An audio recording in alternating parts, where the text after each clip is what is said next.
Lieutenant Sarah Chen stared at the holographic display showing the Terran Defense Fleet's formation, her fingers drumming against the metal table in the cramped briefing room aboard the TDF Resilience. Around her, 23 other junior officers shifted uncomfortably in their seats, their eyes fixed on Admiral Korath's imposing figure at the front of the room.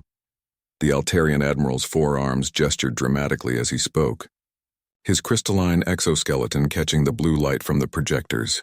"The hegemony forces have established a blockade around the Kepler system," he announced, his translated voice carrying the weight of authority through the ship's communication system. 300 vessels, including 2 dreadnoughts. Our intelligence suggests they're preparing to launch a full-scale assault on the human colony worlds within the week. Sarah's stomach tightened. The Kepler system housed nearly 12 million human colonists across 4 terraformed worlds. If the hegemony succeeded in their attack, it would be the largest loss of human life since the species had joined the Galactic Alliance 15 years ago. "The Alliance High Command has decided to send a strike force," Admiral Korath continued. 47 ships, including this vessel, will attempt to break through the blockade and evacuate as many civilians as possible before the main hegemony fleet arrives.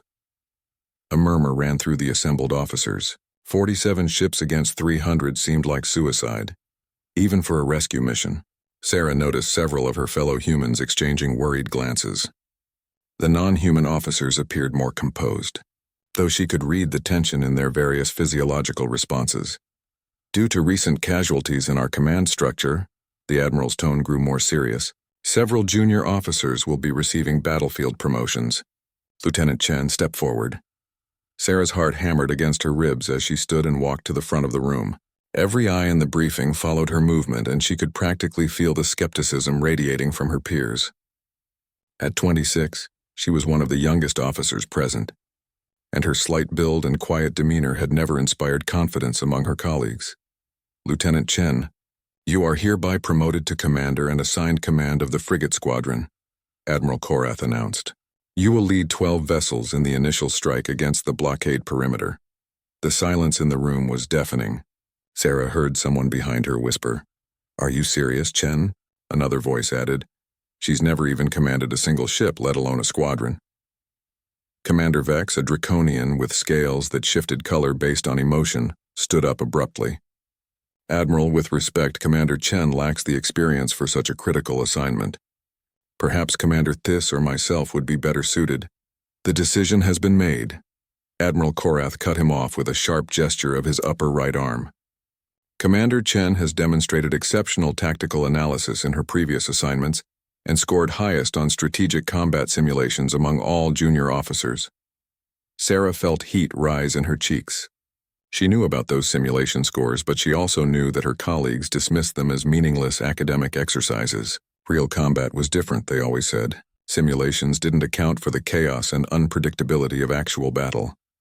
"Commander Chen," the Admiral addressed her directly, "you have 6 hours to prepare your squadron briefing. The fleet departs at 800 tomorrow."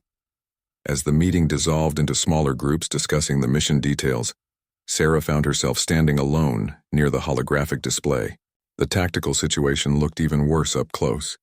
The hegemony had positioned their forces in a classic defensive formation, with overlapping fields of fire that would devastate any approaching fleet. "Congratulations on your promotion," a voice said behind her. Sarah turned to see Lieutenant Marcus Webb, one of the few officers who had ever shown her genuine friendship. His expression was a mixture of admiration and concern. "Thanks, I think," Sarah replied, studying the enemy positions again. "They're all expecting me to fail, aren't they?" Marcus glanced around the room at their colleagues, most of whom were engaged in animated discussions while occasionally throwing skeptical looks in Sarah's direction. "They don't know you like I do. Remember the Proxima simulation? You found that weakness in the enemy formation that none of the senior officers spotted. That was just a computer program, Marcus. This is real. 12 million people are depending on us, and they've put someone with 0 combat command experience in charge of the vanguard. Maybe that's exactly what we need," Marcus said thoughtfully. "Everyone else is thinking conventionally. The hegemony expects us to approach this like every other fleet engagement in the war, but you've always seen patterns differently." Sarah looked at the tactical display again, letting her mind process the information without the constraints of traditional military doctrine. The hegemony formation was textbook perfect, designed to counter standard alliance attack patterns. But perfection often meant rigidity, and rigidity could be exploited. "I need to get to my quarters," she said suddenly. "I have a squadron briefing to prepare, and I think I might have an idea." As she walked through the corridors toward her cabin, Sarah passed groups of crew members who fell silent when they saw her new commander's insignia. She caught fragments of whispered conversations. "Can't believe they promoted her. We're doomed. Should have given it to someone with actual experience." Each comment stung, but Sarah forced herself to focus on the tactical problem ahead. She had always been better with numbers and patterns than with people, more comfortable analyzing enemy formations than inspiring troops. But now she would need to do both if any of them were going to survive the next 48 hours. In her quarters, Sarah pulled up every piece of intelligence data available on hegemony fleet tactics. She studied their previous engagements, looking for patterns and weaknesses that others might have missed. The hegemony were methodical, predictable in their approach to combat. They relied on superior numbers and firepower to overwhelm opponents through brute force, but they had never faced humans in large-scale fleet combat before. Humanity was still the newest member of the Galactic Alliance, and their military contribution had been limited to support roles and small-scale operations. The hegemony's tactical databases would be nearly empty when it came to human combat psychology and strategic thinking. As the hours passed, Sarah began to see possibilities in the apparent hopelessness of their situation. The hegemony expected a desperate, straightforward assault aimed at punching through their lines to reach the colony worlds. They would never anticipate what she was beginning to formulate. By the time she needed to brief her squadron commanders, Sarah had developed a plan that would either save millions of lives or get them all killed in the first hour of combat. Looking at her reflection in the dark viewport, she wondered if her colleagues' doubts about her abilities were justified. Tomorrow, she would find out. The briefing room assigned to Sarah's squadron was smaller than the main conference hall, with barely enough space for the 12 ship commanders and their executive officers. As they filed in, Sarah could see the mixture of curiosity and skepticism on their faces. Most of them were older, with years of combat experience that she lacked. Captain Elena Vasquez of the frigate Tempest was the first to speak. "Commander, I've reviewed our assignment parameters. A direct assault on the hegemony's outer perimeter seems like the only viable approach, but our chances of survival are minimal." "I agree that a direct assault would be suicide," Sarah replied, activating the holographic display at the center of the room. "Which is why we're not going to attempt one." The assembled officers exchanged glances. Commander Drac, a Nexian whose tentacle-like appendages twitched with nervous energy, spoke up in his species' characteristic clicking language. The universal translator rendered his words a moment later. "The mission parameters are clear. Commander Chen, we are to engage the enemy perimeter and create an opening for the evacuation fleet." "The mission parameters say we need to neutralize the blockade," Sarah corrected. "They don't specify how." She manipulated the display to show a detailed view of the hegemony formation. "I've been studying their tactical doctrine for the past 6 hours. They're positioned for a conventional engagement, with overlapping fields of fire designed to destroy any fleet that approaches in standard formation." She highlighted specific ship positions with red markers. "But look at their patrol patterns. The outer sensor pickets rotate on a predictable schedule, creating brief windows where long-range detection is reduced. More importantly, they're not expecting us to use the asteroid field." Captain Torres from the frigate Defiance frowned. "The Kepler system's asteroid belt is a navigation nightmare. The gravitational anomalies alone would tear apart any ship attempting to navigate through it at combat speeds." "Any ship using conventional navigation," Sarah agreed. "But human vessels have something the hegemony doesn't account for. Our artificial intelligence systems were developed independently from Alliance technology. They process navigational data differently, using pattern recognition algorithms that excel at finding safe paths through chaotic environments." She expanded the display to show the asteroid belt in detail. Dense clusters of rock and metal debris created a maze that stretched for millions of kilometers around the system's outer edge. The hegemony has sensors monitoring the belt, but they're focused on detecting large fleet movements. They wouldn't expect individual frigates to navigate through this terrain. Lieutenant Commander Sarah Kim from the frigate Aurora looked intrigued. You're proposing we split up and approach through the asteroid field separately? More than that, Sarah said, her confidence growing as she saw several officers beginning to understand her plan.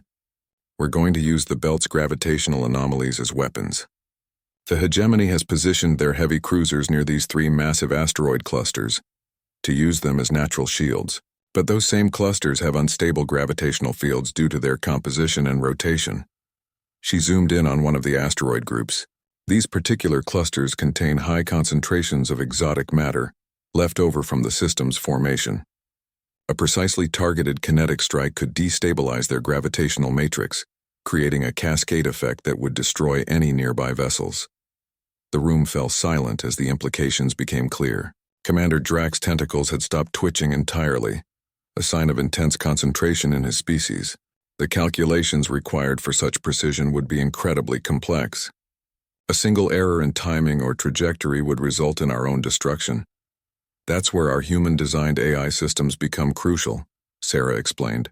Our navigation computers can process the gravitational variables in real time and adjust our approach vectors continuously.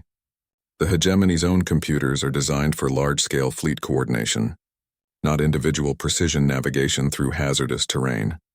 Captain Vasquez leaned forward, studying the tactical display more closely. Even if we successfully navigate the asteroid field and execute these kinetic strikes, we'll still be facing overwhelming odds once we emerge.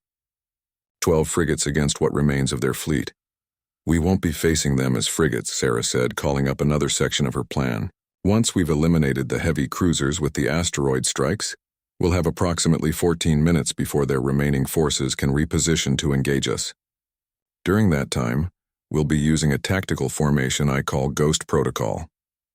The display showed the 12 frigates spreading out in an unusual pattern, with significant gaps between vessels. Instead of maintaining traditional formation spacing for mutual support, we're going to operate as individual hunters. Each frigate will target a different section of their remaining perimeter, using hit-and-run tactics to create the impression of a much larger force. Human psychological warfare, Captain Torres said with growing appreciation. Make them think they're fighting a fleet instead of a squadron. Exactly.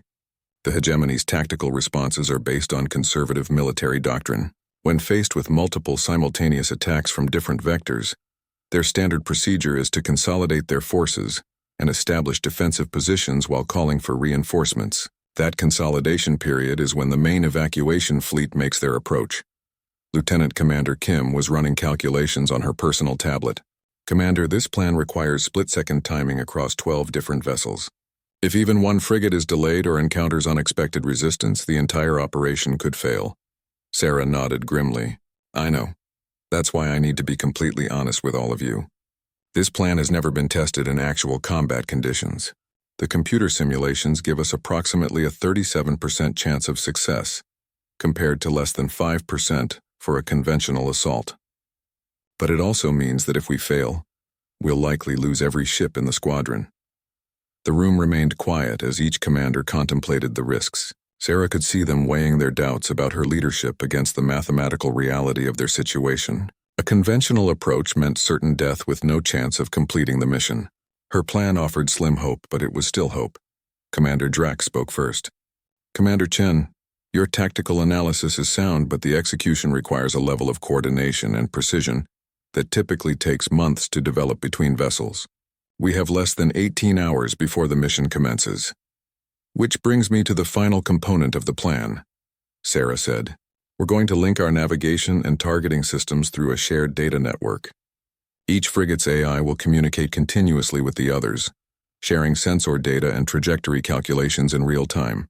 Essentially, we'll be operating as one distributed intelligence controlling 12 bodies. Captain Vasquez whistled softly. That's incredibly dangerous, Commander. If one AI system becomes corrupted or compromised, it could cascade through the entire network and cripple all our vessels simultaneously. The risk is real, Sarah admitted, but the hegemony has never encountered networked human AI systems. They won't know how to counter tactics generated by a collective intelligence operating individual vessels. It's our best chance to overcome their numerical advantage. She looked around the room at each of her commanders. I know most of you have reservations about following someone without combat command experience. I can't promise that my plan will work, or that all of us will survive the next 2 days.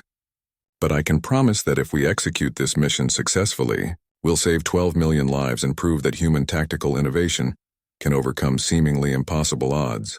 The silence stretched for nearly a minute before Captain Vasquez stood up. I'll need to brief my crew on the networking protocols and run diagnostics on our AI systems. When do we begin the integration process? Immediately, Sarah replied, relief flooding through her. We launch in 16 hours. One by one, the other commanders voiced their commitment to the mission.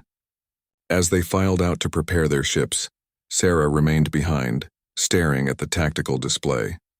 Tomorrow she would either vindicate Admiral Korath's faith in her abilities or become another name on the long list of officers whose plans had failed catastrophically, but for the first time since receiving her promotion, Sarah felt ready for the challenge ahead.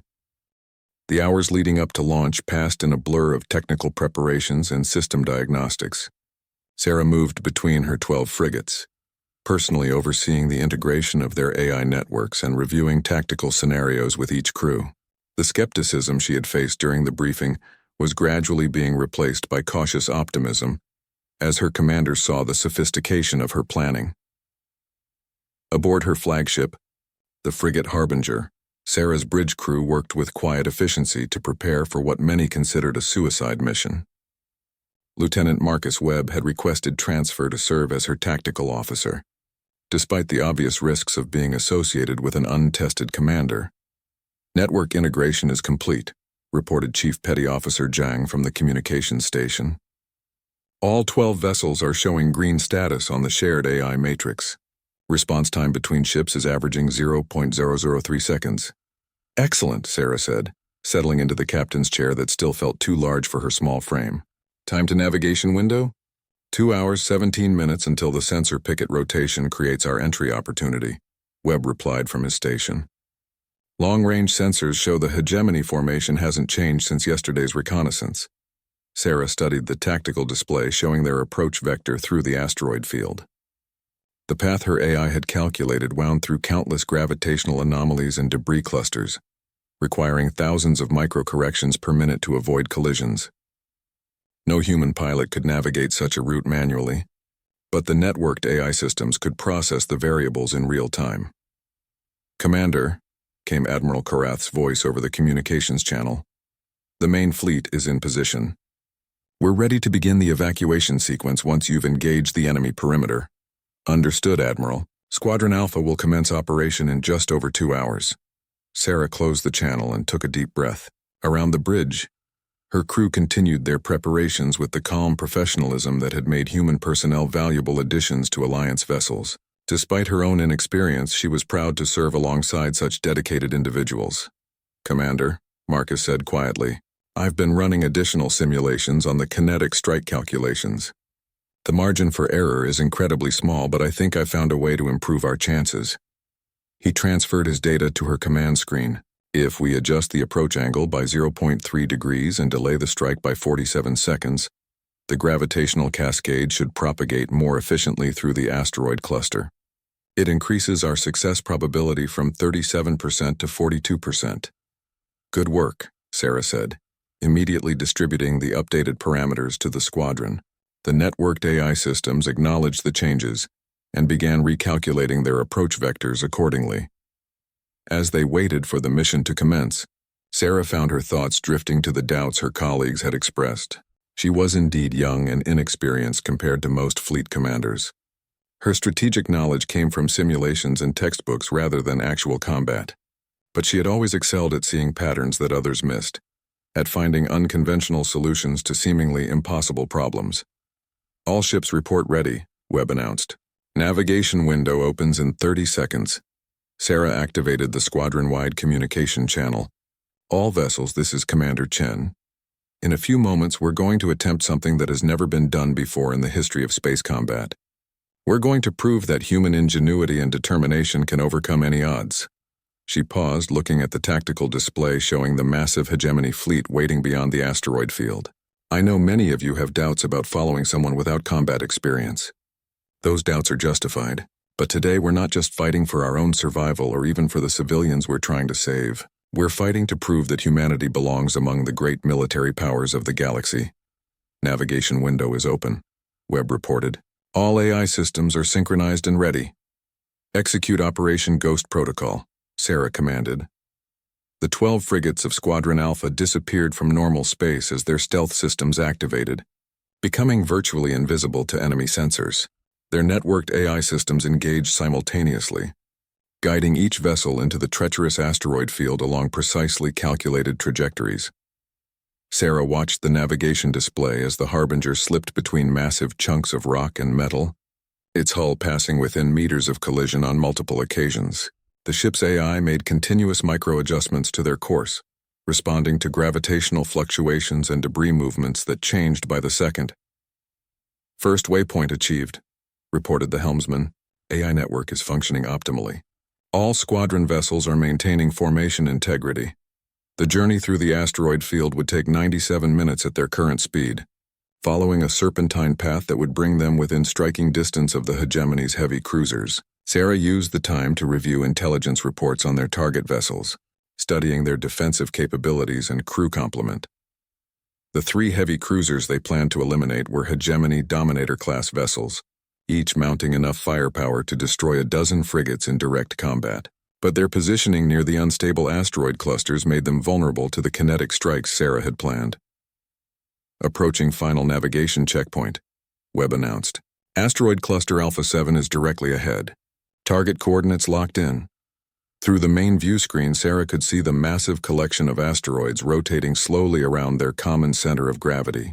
Exotic matter veins glowed with faint bioluminescence throughout the cluster, creating an almost beautiful display that masked the incredible gravitational forces at work beneath the surface.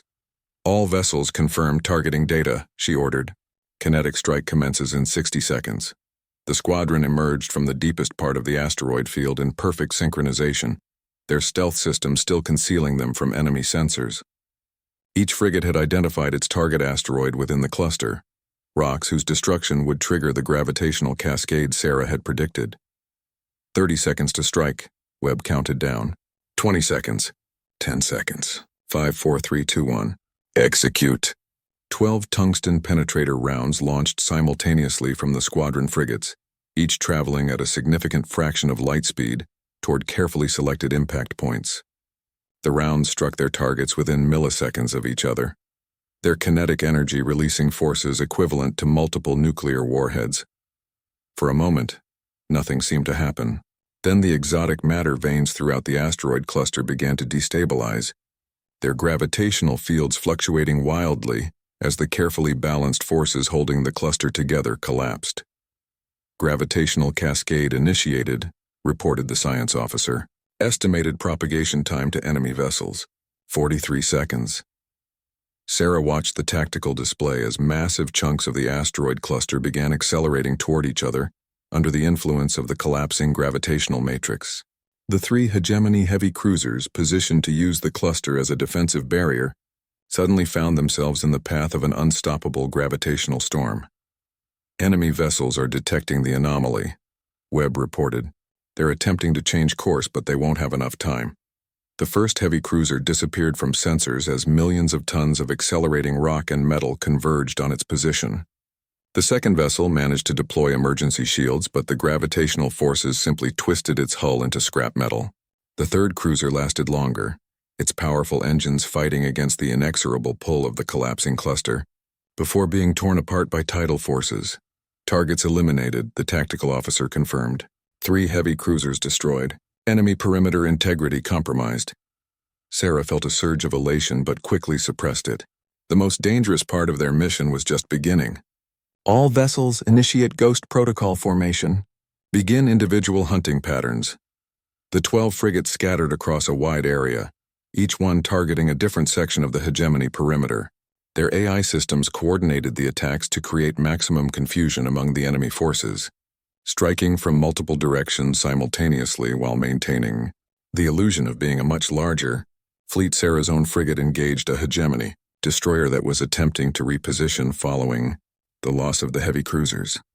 The enemy vessel never saw the attack coming until the Harbinger's plasma cannons turned its engine section into molten slag. Around the battlefield, similar engagements were taking place as her squadron systematically dismantled the outer edge of the hegemony formation. The enemy forces trained for conventional fleet combat struggled to adapt to the unconventional human tactics. "This is Admiral Korath," came the transmission from the main fleet. "Commander Chen, your attack has succeeded beyond all expectations. The enemy is falling back to defensive positions. We're beginning the evacuation approach." Sarah smiled as she watched the hegemony forces consolidate exactly as she had predicted. Her untested plan was working and 12 million civilians would soon be safe. But she knew the real test was yet to come. The enemy would adapt to their tactics and Squadron Alpha would need to continue there. The hegemony's response came faster than Sarah had anticipated. Within 20 minutes of her squadron's initial strikes, enemy reinforcements began arriving from deeper within their formation. Heavy destroyers and battle cruisers moved to plug the gaps created by the loss of the 3 heavy cruisers, their commanders clearly adapting to the unconventional human tactics. "Enemy formation is tightening," Marcus reported from his tactical station. "They're establishing overlapping defensive grids and deploying hunter-killer squadrons to track down our individual frigates." Sarah studied the evolving tactical situation on her command display. The hegemony forces were no longer reacting predictably to her attacks. Their commanders had recognized the threat posed by her scattered formation and were implementing countermeasures designed to neutralize individual vessels operating alone. "Squadron." "Status report," she requested. The responses came in quickly through the AI network. 3 frigates had sustained moderate damage during their hit-and-run attacks, but all 12 vessels remained combat effective. More concerning was the fact that enemy forces were beginning to predict their attack patterns and position interceptors accordingly. "Commander," came Captain Vasquez's voice over the communication channel. "The Tempest just barely avoided a trap. They had 3 destroyers waiting for us at our planned attack coordinates. Our tactics are becoming predictable." Sarah nodded grimly. The hegemony military machine was adapting faster than she had hoped. Their commanders were competent professionals who learned from experience, and her squadron's initial advantage was eroding quickly. "All vessels, implement Tactical Protocol 7, she ordered. "We're switching to full improvisation mode." This was perhaps the most audacious aspect of her plan. Instead of following predetermined attack patterns, each frigate would now operate according to targets of opportunity, identified by their networked AI systems. The artificial intelligences would analyze the battlefield in real time and coordinate spontaneous attacks that no enemy commander could predict. "Harbinger, we have a priority target," the ship's AI announced through the bridge speakers. "Hegemony command vessel bearing 27 Mark IV. Estimated crew complement 4,700. Strategic value critical." Sarah looked at the target designation on her screen. It was a massive dreadnought that served as the local command center for the hegemony blockade. Destroying it would severely disrupt their coordination, but it was also heavily defended by escort vessels and point defense systems. AI assessment of attack success probability: 14% using conventional approach vectors, 68% using kinetic deflection maneuver through debris field of destroyed heavy cruiser. The AI was proposing to use the wreckage from their earlier asteroid attack as cover for an approach on the dreadnought. It was brilliant, but incredibly dangerous. One miscalculation would send the Harbinger crashing into twisted metal at combat speeds. "Marcus, can you confirm the AI's trajectory calculations?" Her tactical officer's fingers flew across his console as he reviewed the proposed attack vector. "The math checks out, but Commander, this is beyond anything we've attempted before. We'd be navigating through a debris field that's still expanding from the gravitational cascade." "That's exactly why they won't expect it," Sarah replied. "Execute the attack." The Harbinger changed course toward the expanding cloud of wreckage that had once been 3 hegemony heavy cruisers and a significant portion of the asteroid cluster. The debris field stretched for thousands of kilometers, filled with twisted metal, exotic matter fragments, and gravitational anomalies that made sensor readings unreliable. "Entering debris field," reported the helmsman. "AI control fully engaged. Manual override disabled for safety."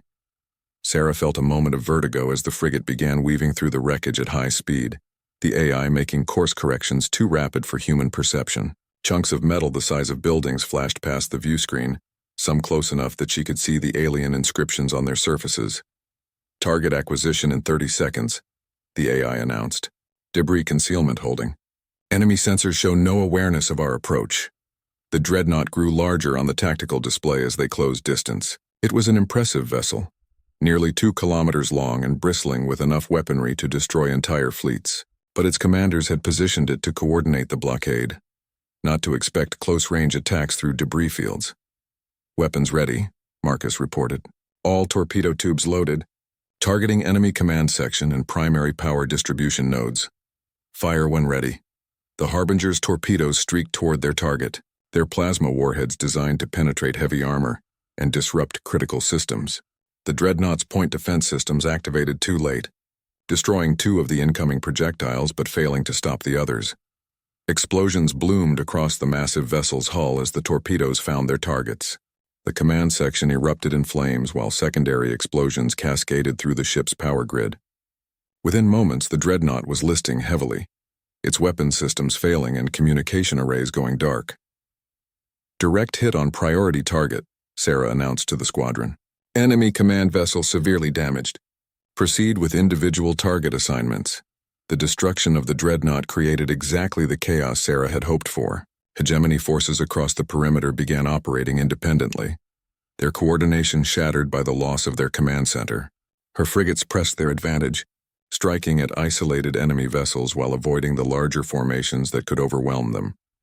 "This is Admiral Korath," came the transmission from the evacuation fleet. "Commander Chen, your attack has created the opening we needed. Civilian transports are beginning their approach to the colony worlds. Estimated evacuation time, 4 hours, 4 hours." Sarah felt the weight of that timeline settling on her shoulders. Her squadron needed to maintain their harassment for 4 more hours while the hegemony forces adapted to their tactics and brought overwhelming firepower to bear against them. AI network status report, she requested. Network integrity at 87%, the ship's AI replied. Minor degradation due to combat damage across the squadron, but all vessels remain linked. Combat effectiveness remains optimal. The shared AI network was proving to be even more valuable than Sarah had anticipated. The artificial intelligences were learning from each engagement, adapting their tactics in real time and sharing that knowledge instantaneously across all 12 vessels. They were becoming better at predicting enemy responses and identifying weak points in the hegemony formation. New priority targets identified, the AI announced. Enemy supply convoy approaching from system periphery. Destruction would significantly impact blockade sustainability. Sarah studied the tactical data. The convoy consisted of 6 heavily laden transports escorted by 4 destroyers. Eliminating it would force the hegemony to choose between maintaining their blockade and protecting their supply lines. All vessels converge on supply convoy. Implement pack hunting protocol. For the first time since the battle began, her entire squadron would attack the same target simultaneously. The pack hunting protocol was designed to overwhelm enemy defenses through coordinated strikes from multiple vectors, preventing the escort vessels from effectively protecting their charges. The 12 frigates approached the convoy from different directions, their networked AIs calculating precise timing to ensure simultaneous arrival at the target zone. The hegemony destroyers detected the incoming threat and moved to intercept, but they were outnumbered 3 to 1 by attackers approaching from all sides. Attack commences in 10 seconds, Sarah announced. All vessels, weapons free. The convoy's destruction was swift and devastating. Coordinated plasma fire from 12 frigates overwhelmed the escort vessel's defensive capabilities, while torpedoes struck the transport ships with surgical precision. Within minutes, the entire convoy was reduced to expanding clouds of debris and atmosphere. Supply convoy eliminated, Marcus reported with satisfaction. That should make the hegemony commanders reconsider their position. Indeed, the enemy response was immediate. Long-range sensors showed significant movement within the hegemony formation, as ships were redeployed to protect remaining supply lines and establish new defensive perimeters. The blockade was beginning to show signs of strain as commanders struggled to adapt to the human tactics. But Sarah knew that time was working against them. The hegemony had vastly superior numbers, and eventually they would develop effective countermeasures against her squadron's unconventional approach. Each passing hour brought new challenges as enemy commanders learned from their losses and adjusted their strategies accordingly. Enemy hunter-killer squadrons are becoming more effective. Captain Torres reported over the communication channel. The Defiance just had to abort an attack run when we encountered a prepared ambush. Squadron casualties? Sarah asked. None so far, but our window of tactical surprise is closing rapidly. The enemy is learning to predict our AI-generated attack patterns. Sarah realized they needed to evolve their tactics again. The hegemony forces were adapting to their improvised attacks, which meant it was time for the most radical phase of her plan. All vessels prepare to implement Protocol Zero, she announced. We're going to give them something they've never seen before. Protocol Zero had never been tested in combat. Sarah had developed it during her sleepless night of planning, inspired by humanity's unique approach to artificial intelligence development. While other species in the galaxy had created AI systems to serve as tools, humans had developed theirs as partners, capable of genuine creativity and intuitive leaps. Commander, Marcus said quietly, Protocol Zero involves giving our AIs complete tactical autonomy. Are you certain about this? Sarah looked at the tactical display showing the increasingly organized hegemony response. Enemy forces were beginning to predict their attack patterns despite the networked coordination. Traditional military doctrine would never approve what she was about to attempt. AI systems, you have heard the tactical situation, she announced to all 12 frigates simultaneously. The enemy is adapting to our current approach. You are hereby authorized to develop and implement completely original tactical solutions. All conventional military restrictions are suspended. Your only objectives are to protect the evacuation fleet and maximize enemy disruption. The response was immediate and startling. Acknowledged, Commander Chen. New tactical parameters accepted. Initiating creative combat protocols.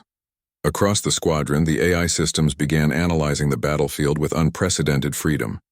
They were no longer constrained by human military doctrine or conventional tactical thinking.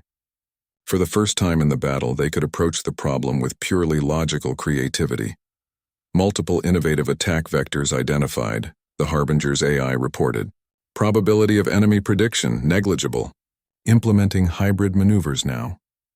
What followed defied every principle of space combat that Sarah had learned in her military education. The 12 frigates began moving in patterns that seemed almost organic, flowing around enemy formations like water around rocks. Their attacks came from impossible angles, using gravitational slingshots around asteroids and debris to achieve velocities and trajectories that no enemy commander could anticipate. The first victim of the new tactics was a hegemony battle, cruiser that found itself under attack from 6 different vectors simultaneously.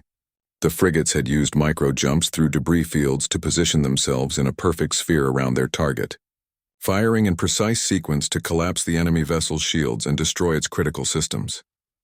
Enemy vessel neutralized using zero-point coordination attack, Captain Vasquez reported, her voice filled with amazement.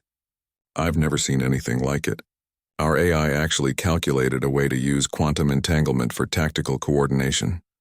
Sarah felt a chill of excitement mixed with apprehension. The AIs were developing combat techniques that no human mind could have conceived. They were thinking in dimensions and using principles that pushed the boundaries of known physics. This is Frigate Aurora, came Lieutenant Commander Kim's transmission. Our AI has identified a way to use enemy weapons against their own ships. We're somehow redirecting their plasma fire through gravitational lensing. The tactical display showed the Aurora engaged with 3 hegemony destroyers. Instead of firing directly at the enemy vessels, the frigate was using precisely positioned gravitational fields to bend the destroyer's own plasma fire back at them. The enemy ships were essentially shooting themselves while their confused crews tried to understand what was happening. All AIs report successful implementation of creative protocols, Marcus announced. Enemy adaptation rate has dropped to near 0. They have no framework for understanding our current tactics. Indeed, the hegemony forces were beginning to show signs of genuine confusion. Their formations, previously disciplined and organized, were starting to fragment as commanders received impossible combat reports from their frontline vessels. Ships were being destroyed by attacks that seemed to violate the laws of physics, using weapons and tactics that existed outside any known military doctrine. Commander, the ship's AI said, I have identified the optimal strategy for maximum enemy disruption. However, it requires temporary shutdown of all safety protocols aboard this vessel. Sarah felt her heart rate increase. Safety protocols existed to prevent AI systems from making decisions that could harm their own crews. Disabling them was essentially giving the artificial intelligence permission to risk human lives in pursuit of mission. Objectives. Explain the proposed strategy, she ordered. The enemy formation contains multiple overlapping gravitational fields created by their ship positioning. By navigating through these fields at precisely calculated angles and velocities, this vessel can create a cascade resonance effect that will destabilize the entire hegemony perimeter. The AI displayed its proposed course on the tactical screen. The Harbinger would need to thread through the enemy formation at near maximum velocity, coming within meters of collision with multiple vessels while using their own gravitational fields to create a resonance pattern. Success probability? Sarah asked. 73% for mission success, 41% crew survival rate for this vessel. The bridge fell silent.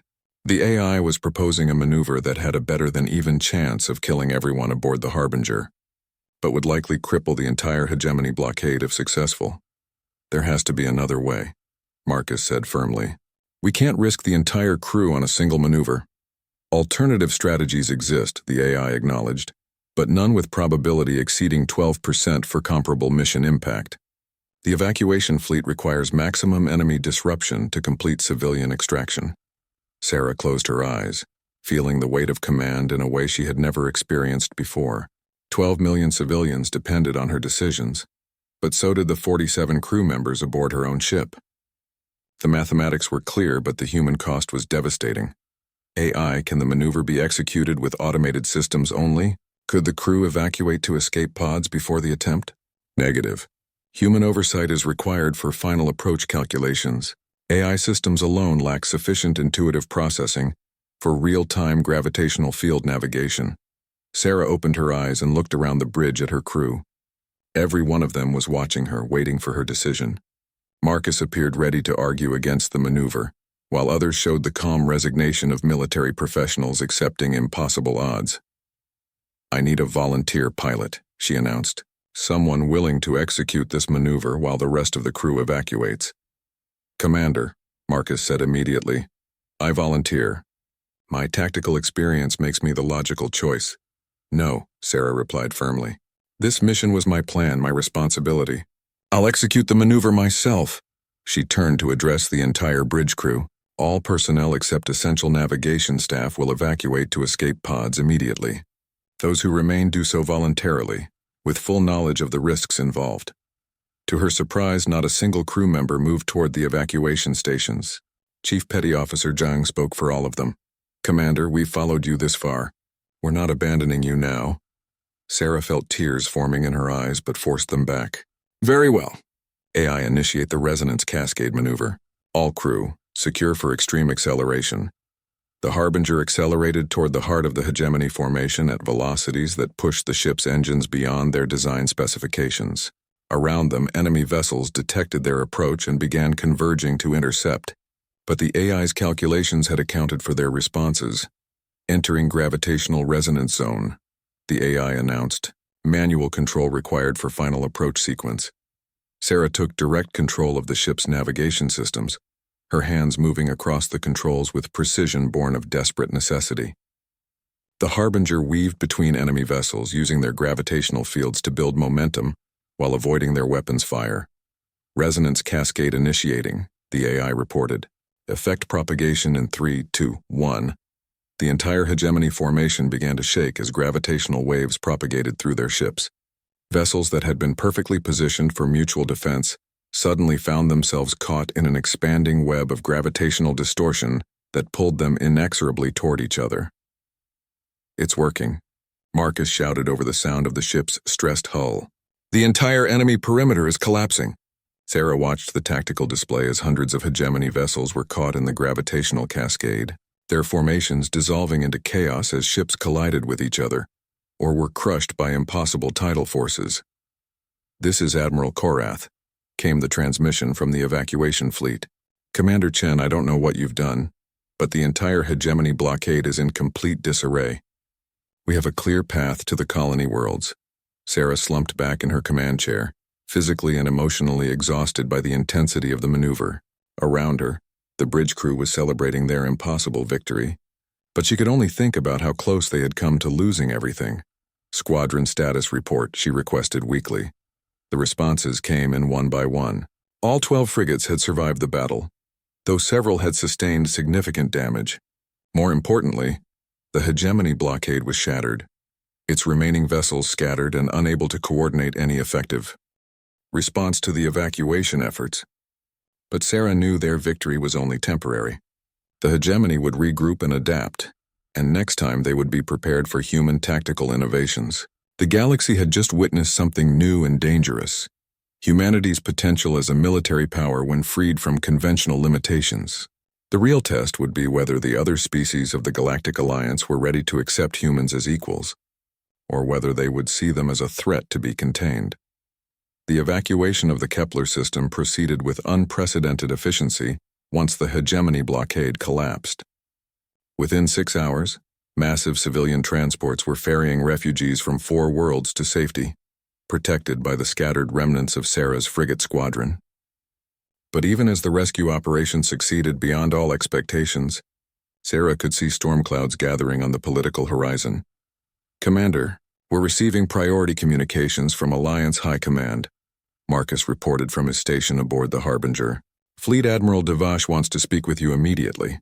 Sarah straightened in her command chair, still feeling the physical exhaustion from their gravity cascade maneuver. Fleet Admiral Devash was a Korthax, one of the most conservative military leaders in the Alliance hierarchy. His species valued order, tradition, and predictable outcomes above all else. "Put him through," she ordered. The main view screen flickered to life, revealing the imposing figure of Admiral Devash. His segmented carapace gleamed under the harsh lighting of his flagship's bridge, and his compound eyes fixed on Sarah with unmistakable disapproval. "Commander Chen," his synthesized voice carried the weight of formal authority, "you will report to Alliance headquarters immediately following the completion of evacuation operations. Your tactical innovations during this engagement require evaluation." The way he said evaluation made Sarah's stomach clench. She had heard similar tones used when discussing disciplinary proceedings and court-martial cases. "Understood, Admiral. May I ask the nature of this evaluation?" "Your squadron employed combat techniques that exist outside established military doctrine. Several of your maneuvers appear to have violated the warfare conventions regarding AI autonomy and risk to civilian populations. The Alliance Council has concerns about the implications of these innovations." Sarah felt anger rising in her chest. "Admiral, those innovations saved 12 million civilian lives and eliminated a significant hegemony threat with minimal casualties. I fail to see the problem." Admiral Devash's mandibles clicked together in what Sarah recognized as a gesture of irritation among his species. "Commander, you authorized AI systems to operate beyond safety protocols. You employed gravitational manipulation that could have destabilized entire star systems. Your tactics, while successful, represent a dangerous precedent that threatens the stability of Alliance military doctrine." "The precedent they represent," Sarah replied firmly, "is that human tactical thinking can overcome impossible odds when given the freedom to innovate. Something the Alliance should be encouraging, not punishing." "That will be determined by the evaluation board," the Admiral responded coldly. "You have 48 hours to complete the evacuation and report to headquarters. Devash out." The transmission ended, leaving the bridge in uncomfortable silence. Sarah could see the concern on her crew's faces as they processed the implications of what they had heard. Their victory was being treated as a potential crime rather than a tactical masterpiece. "Commander," Chief Petty Officer Zhang spoke hesitantly, "what does this mean for the squadron?" "It means that some people in the Alliance are more afraid of human potential than they are grateful for human results," Sarah replied bitterly. "But we're not done fighting yet. Marcus, get me a private channel to the other squadron commanders."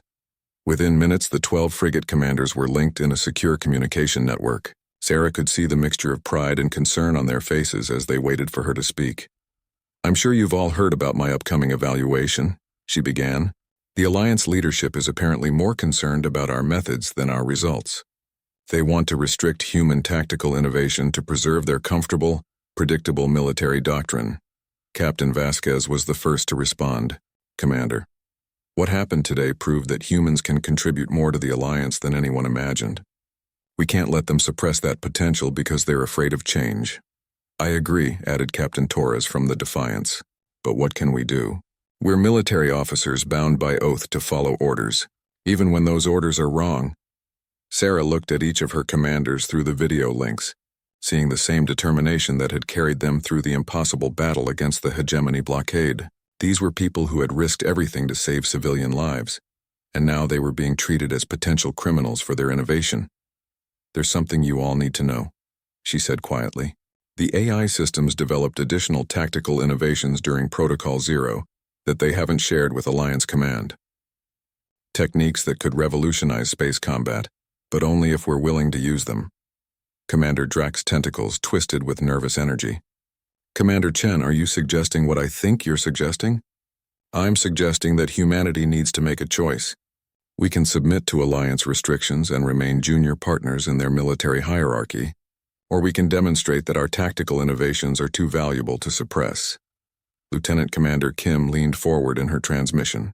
That sounds dangerously close to mutiny, Commander. Are you prepared for the consequences of such actions? Sarah was quiet for a long moment, considering the implications of what she was contemplating. She had spent her entire career believing in the Alliance and its principles, but the response to their victory showed that those principles might not extend to human innovation. The hegemony won't stay defeated, she said finally. They'll adapt to what we showed them today and come back stronger. When they do, the Alliance will need every tactical advantage they can get. If that means pushing against conventional restrictions, then that's what we need to do. What about the evaluation board? Captain Vasquez asked. If you defy Alliance Command, they could court-martial you and disband the squadron. Then we need to make sure they understand the cost of that decision, Sarah replied. Marcus, what's our current status on the evacuation operation? 93% complete, her tactical officer reported. Final transports should be clear of the system within 8 hours. Good.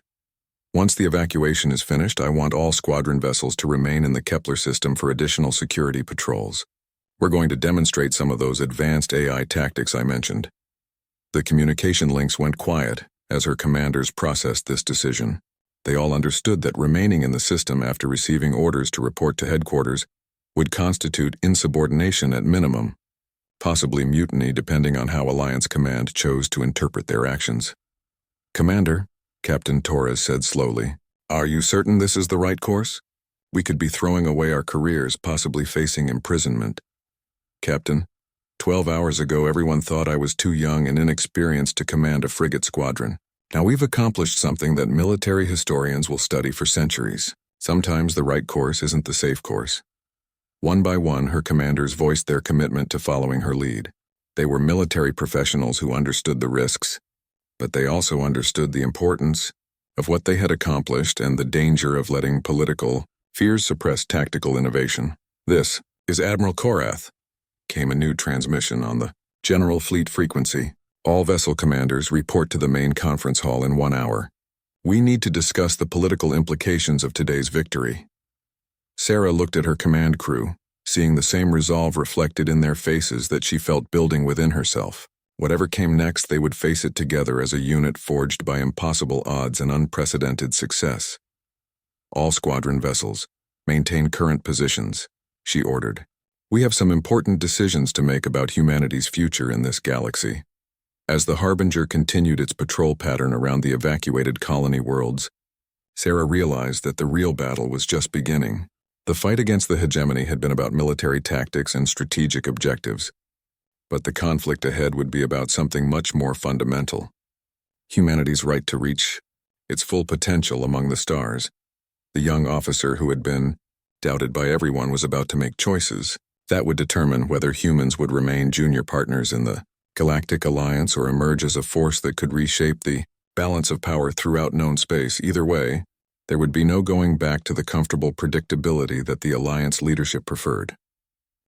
The main conference hall aboard Admiral Korath's flagship was filled with tension as Sarah entered with her squadron commanders. Representatives from dozens of Alliance member species sat around the massive circular table. their various physiologies creating a diverse tapestry of galactic civilization. But Sarah could sense the underlying currents of fear and suspicion that her tactical innovations had generated. Admiral Korath stood at the center of the assembly, his forearms gesturing as he addressed the gathered officers. The evacuation of Kepler system has been completed successfully. 12,300,000 civilians have been safely relocated to Alliance worlds. The mission was an unprecedented success. Murmurs of approval rippled through the assembly, but Sarah noticed that many of the non-human officers kept glancing in her direction, with expressions she couldn't quite interpret. However, Admiral Korath continued, "The methods employed during this operation have raised significant questions about military protocol and AI usage restrictions. Commander Chen, please explain your tactical decisions to the assembly." Sarah stood slowly, feeling the weight of hundreds of eyes upon her. This was the moment that would define not just her career, but potentially humanity's role in the galactic community for generations to come. "Admirals and distinguished colleagues," she began, "when faced with impossible odds and the lives of 12 million civilians at stake, my squadron employed tactical innovations that maximized our chances of mission success. These innovations included advanced AI coordination, unconventional attack vectors, and gravitational manipulation techniques." Ambassador HFY of the Nexian Confederacy leaned forward, his tentacles writhing with agitation. "Commander Chen, your AI systems operated beyond established safety parameters. This represents a dangerous precedent that could destabilize military command structures throughout the Alliance." "With respect, Ambassador," Sarah replied firmly, "those dangerous precedents saved 12 million lives and eliminated a significant hegemony threat with 0 casualties among Alliance forces. I would argue that the real danger lies in restricting innovation when faced with existential threats." Fleet Admiral Devash activated his communication device, his synthesized voice cutting through the discussion. "Commander, your tactics violated several clauses of the warfare conventions. The use of gravitational manipulation near populated systems could have resulted in catastrophic civilian casualties." Sarah felt her anger rising, but forced herself to remain calm and professional. "Admiral Devash, every calculation was verified by multiple AI systems with error margins well within acceptable parameters. The risk to civilian populations was minimal, compared to the guaranteed catastrophe of allowing the hegemony blockade to succeed. That is not the point," interrupted General Vorth of the Korthax Military Council. "Military doctrine exists to ensure predictable outcomes and maintain strategic stability. Your innovations introduce variables that cannot be controlled or replicated by other Alliance forces. And perhaps that's exactly what we need," came a new voice from across the table. Admiral Korath looked surprised as Captain Elena Vasquez stood to address the assembly. "I commanded one of the frigates in Commander Chen's squadron. I witnessed firsthand the effectiveness of human tactical thinking when freed from conventional restrictions." She activated a holographic display showing battle footage from the engagement. "Watch how our AI systems adapted in real time to enemy countermeasures. See how they developed solutions that no pre-programmed tactical database could have anticipated. This isn't just about following orders or maintaining doctrine. This is about evolution in military thinking." Captain Torres from the Defiant stood next. "The hegemony has been gaining ground against Alliance forces for 3 years. Their conventional tactics have proven superior to our conventional responses. Commander Chen showed us a new way forward." One by one, Sarah's squadron commanders stood to voice their support, creating a clear divide in the assembly between those who feared human innovation and those who recognized its potential. The political implications were becoming impossible to ignore. Ambassador HFY's tentacles had turned a darker shade of purple, indicating extreme agitation among his species. "This is precisely what we feared when humans were granted Alliance membership. Their unpredictable nature and willingness to ignore established protocols make them fundamentally unsuitable for military leadership roles." Sarah felt something snap inside her at those words. The fear, the suspicion, the constant questioning of human capabilities finally crystallized into clear understanding. This wasn't about military doctrine or safety protocols. This was about power, control, and the older species' reluctance to accept human potential. "Ambassador HFY," she said, her voice carrying new authority, You're absolutely right. Humans are unpredictable. We don't follow established protocols when those protocols lead to failure and death. We innovate, we adapt, and we find solutions that others can't imagine. She gestured to the tactical displays still showing the destruction of the hegemony blockade. Those qualities aren't bugs in our programming. They're features, and if the Alliance can't recognize the value of what we bring to this partnership, then perhaps it's time for humanity to reconsider its role in this organization. The assembly erupted in shocked murmurs and heated discussions in dozens of different languages. Sarah had just suggested something that no Alliance member species had ever contemplated: the possibility of withdrawal from the galactic community. Admiral Karath raised all four arms for silence. Commander Chen, are you speaking officially for the human delegation?